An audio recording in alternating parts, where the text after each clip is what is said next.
നമസ്കാരം, ഞാൻ ശ്രീമന്നാരായണൻ.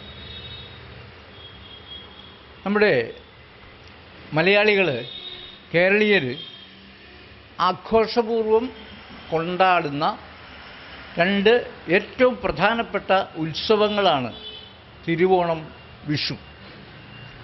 ഇത് രണ്ടും വാസ്തവത്തിൽ വിളവെടുപ്പ് ഉത്സവങ്ങൾ കൂടിയാണ്.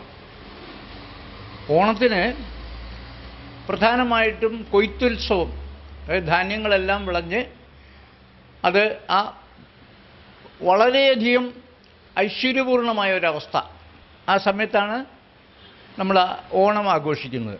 ആ ഓണത്തിന് തന്നെ നമ്മൾ പുത്തരി ചോറ് പോലും ഈ വിളവെടുപ്പിൽ നിന്ന് സ്വീകരിച്ച് ഉണ്ടാക്കുന്നതാണ്. ഓണം എന്നൊക്കെ പറഞ്ഞു കഴിഞ്ഞാൽ ഓണപ്പുടവയും ഓണത്തിൻ്റെ പൂവടയും തപ്പനും ഓണസദ്യയും ഓണപ്പുടവയും ഓണക്കളികളും എല്ലാം ഉൾക്കൊണ്ട് നമ്മളങ്ങനെ ആഘോഷിച്ചു പോകുന്നു. അതിൻ്റെ തൊട്ട് അടുത്ത ഉത്സവമായിട്ട് നമ്മൾ മലയാളികൾ ആഘോഷിക്കുന്നതാണ് വിഷു. വിഷു വാസ്തവത്തിൽ ഒരു പച്ചക്കറികളുടെ ഒരു വിളവെടുപ്പ് ഉത്സവമാണ്. അതുകൊണ്ടാണ് നമ്മൾ ഈ കണിയൊക്കെ ഒരുക്കുമ്പോൾ ആ കണിയിൽ വെള്ളരിക്ക, ചക്ക, മാങ്ങ, ചേന, മത്തയ്ക്ക അങ്ങനെയുള്ള സാധനങ്ങളൊക്കെ വച്ചിട്ട് നമ്മൾ കണി ഒരുക്കുന്നത്.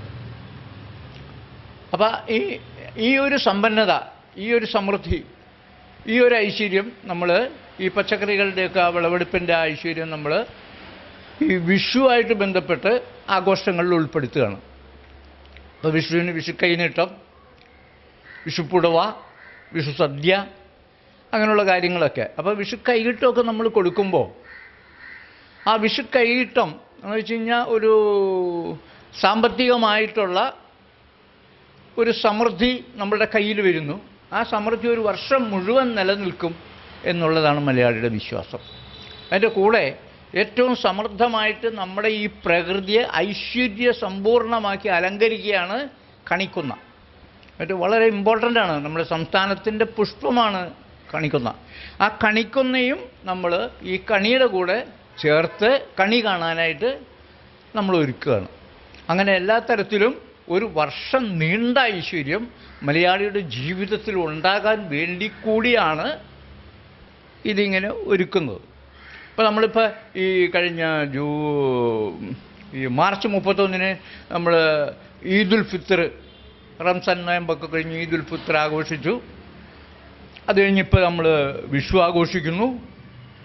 അത് കഴിഞ്ഞ് തൊട്ടടുത്ത് തന്നെയായിട്ട് ഈ 20-ാം തീയതിയോടുകൂടി നമ്മൾ ഈസ്റ്റർ ആഘോഷിക്കുന്നു.